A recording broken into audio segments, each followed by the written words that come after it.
qoyska muslimka ah inuu liibaano oo uu badhaadho ku noolaado ama sareedo ku noolaado furaha uu u baahan yahay. asal waxaa islaamka aynu garanaynaa inuu yahay nidaamkii alla soo dejiyo lagu dhaqmo, sidii alla uu doortay dadku inay u dhaqmaan, rag iyo dumar, qoys mid yar iyo mid weyn, in loo dhaqmo. laakiin waxaan isku dayaynaa bal bacd alashyaa inaan tilmaamno. waxaynu tilmaami karnaa ziwaajku ama guurku waa sharika bayna zawjayn, ama waa nolol ay wadaagayaan laba qof oo markii hore ajanabi kala ahaa, dabeetana isaga raalli noqday inay nolosha isku darsadaan.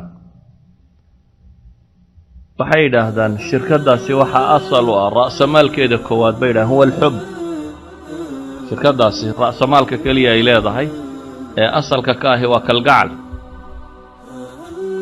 ilaahina subxaanahu wa tacaala qur-aanka wuxuu ku tilmaamaya fii suurati alacraaf: huwa aladii khalaqakum min nafsin waaxida wajacala minha zawjaha liyaskuna ilayha. ama fii suurati الruum: ومن آياته أن خلق لكم من أنفسكم أزواجا لتسكنوا إليها وجعل بينكم مودة ورحمة إن في ذلك لآيات لقوم يتفكرون. إلهي وحت الماما يا سبحانه وتعالى إلهي آيات كيس ووين اللغوغرت وحكم ده أن خلق لكم من أنفسكم أزواجا إن ورقة ama aadam calayhi salaam laga soo bilaabo uu ka abuuray ama uu u yeelay lamaanaha waxaa laydinku yeelay baa layidhi litaskunuu ilayha, inaad ku xasishaan.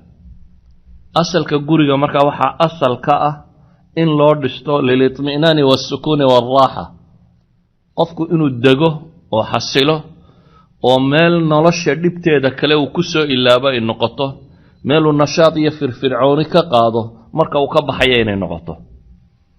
ilaahayna wuxuu tilmaamaya wajacala baynakum mawaddatan waraxma, dhexdiinnana waxa alla yeelay subxaana wa tacaala mawadda, kalgacal iyo naxariis baa la yidhi. kalgacal iyo naxariis. waxaynu markaa isku dayaynaa sida qur-aanku tilmaamayo xidhiidhkaasi guriga ka dhexeeya ama ninka iyo haweenta uu qabo ka dhexeeya waa xidhiidh xeel dheer oo waxyaabo badan tilmaamaya.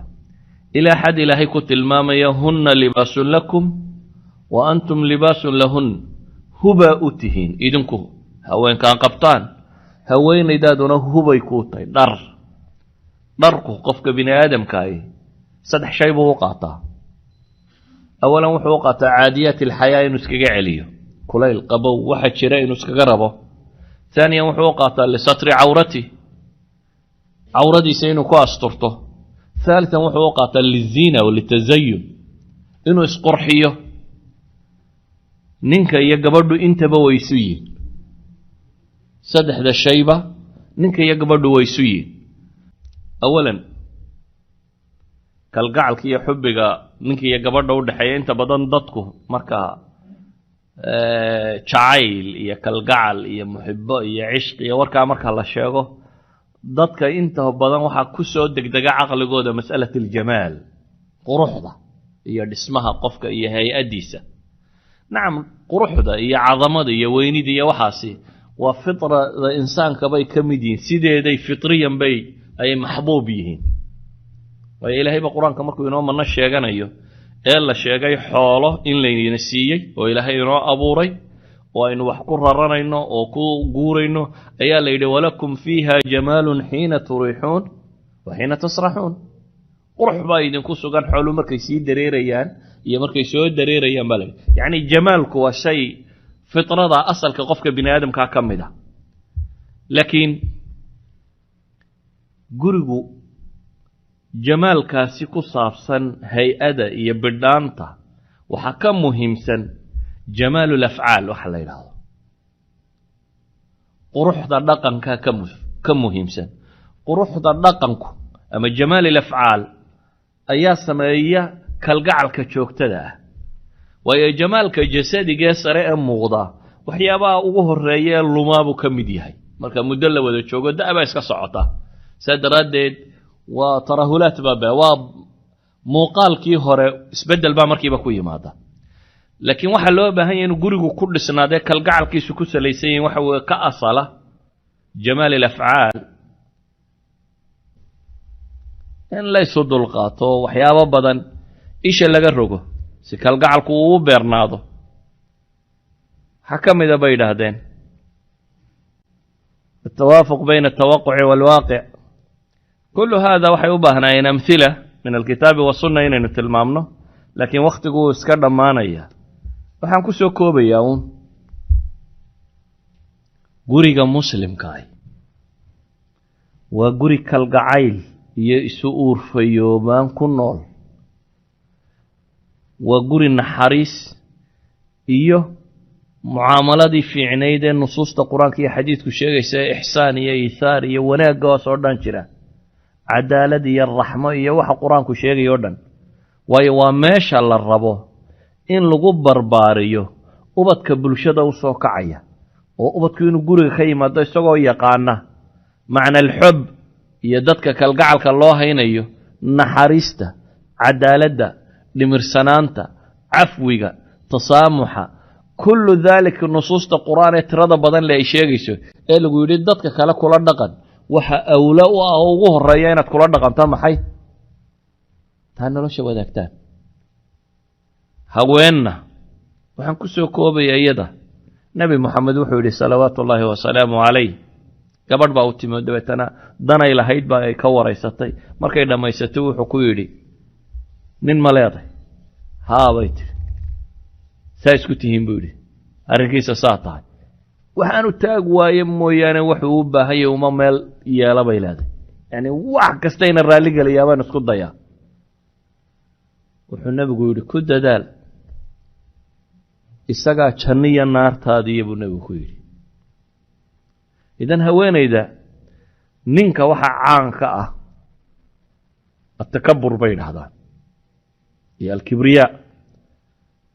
markaa wuxuu isleeyahay armaad haddaad waxan yarra samayso lagu yasayaad hoos u soo dhacday, waa cuqdatu naqs ragga ku jirta bay dhahdaan. cagsiga dumarka bay dhahdaan waxaa ka asalaa sulukiyaadka lagu yaqaano alcinaad, madax adeygoo ninkan haddaad dabadabasani badan uu kaa arko uu ku gumaysanayaaye dee aad wax iska dhicisid. laakiin guriga dhabtaahi waa gurigaan labadaa midna oolin.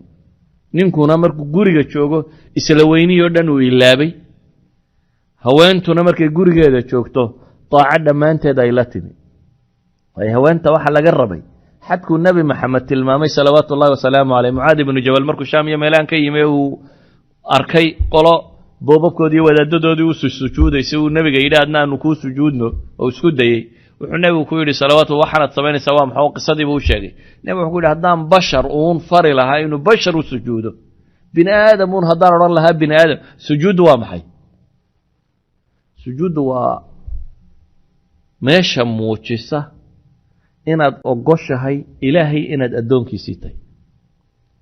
waa waxa muujiya jidhkaaga halka ugu qaalisan ee ugu sarraysay aad haysataa waa wejigaaga, aad soo nadnadiifisay ka dhalaalisay. markaad halkaad cagaha ku haysay saarta macnaheedu waa maxay? waa ilaah waa isu kaa dhiibay, waxaan ogolay inaan addoonkaagii ahay. waa calaama lilistislaam. waxaa la yidhi haddii bashar uun la odhan lahaa bashar adna madaxa dhulka u dhig, haweenkaa la odhan lahaa raggiinna u sujuuda. idan haweenayduna cinaadka ha iska dayso, ninkuna takaburka ha iska daayo. guriguna kalgacalkii maalintii arooska laga ololo ahaa lagu dhisayey, maalinta xabaasha la qabanayo inuu sidii u jiraabaa loo baahanyay. ma gaboobe ha gaboojinina. wallahu aclam billahi towfiiq.